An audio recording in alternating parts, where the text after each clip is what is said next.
Patrí medzi vaše záľuby šírenie moderovanej demokracie, deratizácia chrobákov, alebo celková ochrana galaxie? Ak áno, mali by ste sa pridať do radov Helldiverov v novom pokračovaní Helldivers 2. Join the Helldivers. Become part of an elite peacekeeping force. See exotic new life forms. And spread managed democracy throughout the galaxy. Become a hero. Become a legend. Become a Helldiver. Wow. Arrowhead Studios nám prinieslo nové entry do Helldiver série.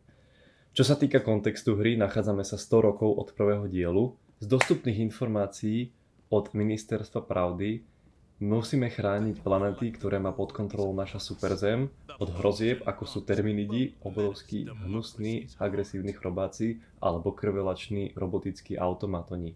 S našou loďou sa vieme pohybovať v rámci galaxie a skákať medzi planétami, ktoré potrebujú našu pomoc a brániť ich pred hrozbami. Najdôležitejšia časť vylepšení lode je jej meno, ktorú si vieme meniť, aby sme sa líšili od ostatných Helldiverov. Taktiež si vieme odomýkať na našej lodi rôzne stratagemy, čo sú vylepšenia alebo výzbroj, ktorá nám pomáha šíriť demokraciu a chrániť občanov týchto ohrozených planét. A taktiež si vieme vylepšovať loď ako takú, vieme si tam vylepšovať jej moduly, alebo si môžeme ešte nejak vylepšiť výstroj, ktorú sme si odomkli pri stratagemoch.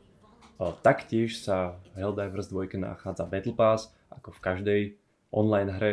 Tento Battle Pass ale je zadarmo, v ktorom si vieme odomýkať nové zbrane, ktoré sú naozaj rôznorodé a všelijakú kozmetiku. Taktiež sú tam aj platené Battle Passy, ktoré nám obohacujú šírenie demokracie novými zbraňami. Počas hrania spolupracujeme s ostatnými Helldivermi na oslobodzovaní planéty, ktorú si ľubovoľne vyberieme, alebo je na ňu priradená bojová úloha. Po spustení v našich hellpodoch z našej lode letíme cez atmosféru na povrch planéty, kde začína oslobodzovanie a následné šírenie demokracie.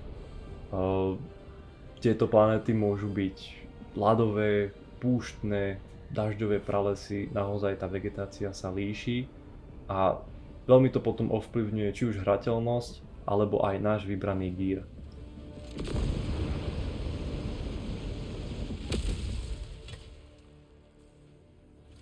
Stratagemy, ktoré si vyberieme, ovplyvňujú veľmi, dá sa povedať, celý gameplay. Pretože veľmi závisia od toho, na ktorej planete sa nachádzame, ale taktiež proti ktorej frakcii bojujeme. Čiže povedzme proti terminidom sú viacej efektívne zbrania ako plameňomet alebo gulomety. Zase naopak proti automatonom sú efektívnejšie zbrane, ktoré sú na báze nejakej energie alebo plazmy, ktoré im rozžeravia súčiastky. Avšak okrem týchto špeciálnych zbraní si vieme zavolať aj rôzne turety, rôzne strajky, ktoré sú naanimované tak, že strieľajú priamo z lode. Veľmi to pomáha celkovej imerzii do tejto akčnej hry. Taktiež rôzne nálety. A pomáha nám to vlastne pri bojovaní a prechádzaní tým terénom, pretože môžu sa takto rôzne bugholy spawnúť, taktiež iba čisto terminické hliadky môžu chodiť. Sranda začína vtedy, keď sa nám tieto stratagemy minú, keďže majú všetky nejaký cooldown. Jediné, čo nám potom ostáva, je strieľať a utekať.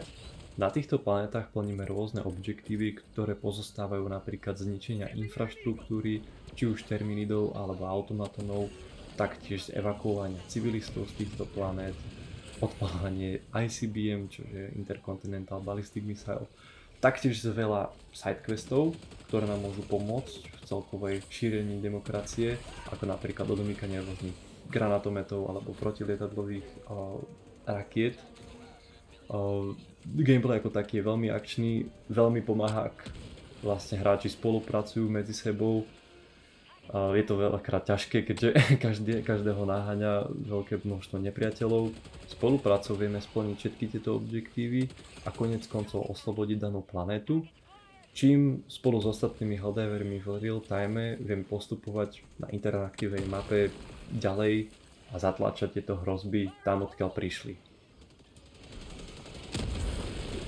Helldivers 2 nám ponúka akciou naplnený gameplay, rozšírený rôznorodosťou nepriateľov a zbraní a stále updatovaným kontentom zo strany developerov. Taktiež komunita Helldiverov je veľká a pracuje spolu.